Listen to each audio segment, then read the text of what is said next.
एक छोटे से गांव में राहुल नाम का एक लड़का रहता था। उसके पिता किसान थे और माँ घरों में सिलाई का काम करती थी। घर की हालत बहुत साधारण थी, लेकिन राहुल के सपने बहुत बड़े थे। गांव में ज़्यादातर बच्चे 8वीं-10वीं के बाद पढ़ाई छोड़कर काम करने लगते थे, क्योंकि सबको लगता था कि पढ़ाई से पेट नहीं भरता। लेकिन राहुल का मन पढ़ाई में लगता था। वह मानता था कि पढ़ाई ही वह रास्ता है जो उसकी और उसके परिवार की जिंदगी बदल सकता है। राहुल रोज सुबह जल्दी उठता, घर के कामों में माँ की मदद करता और फिर स्कूल चला जाता। स्कूल की इमारत पुरानी थी, किताबें कम थीं और शिक्षक भी कभी कभी ही आते थे। फिर भी राहुल हर दिन मन लगाकर पढ़ता। कई बार उसके दोस्त उसे खेलने के लिए बुलाते, लेकिन वह मुस्कराकर कहता, पहले पढ़ाई फिर खेल। 5वीं कक्षा में ही राहुल ने तय कर लिया था कि वह पढ़ लिख कर बड़ा आदमी बनेगा। लेकिन राह आसान नहीं थी।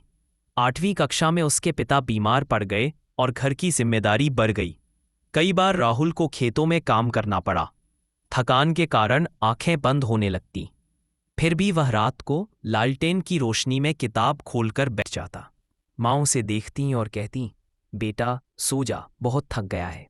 राहुल जवाब देता, माँ, अगर आज थोड़ा और पढ़ लूंगा तो कल हमारी जिंदगी आसान होगी।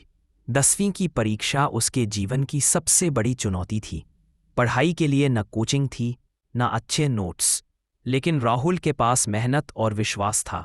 वह पुराने प्रश्नपत्र हल करता, मास्टर जी से सवाल पूछता और जो समझ ना आता उसे बार बार पढ़ता। परीक्षा के दिन वह घबराया हुआ था, लेकिन उसने खुद से कहा, मैंने पूरी मेहनत की है, अब डरने की जरूरत नहीं।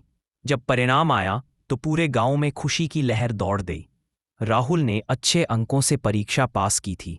यह गांव के लिए एक मिसाल बन गया।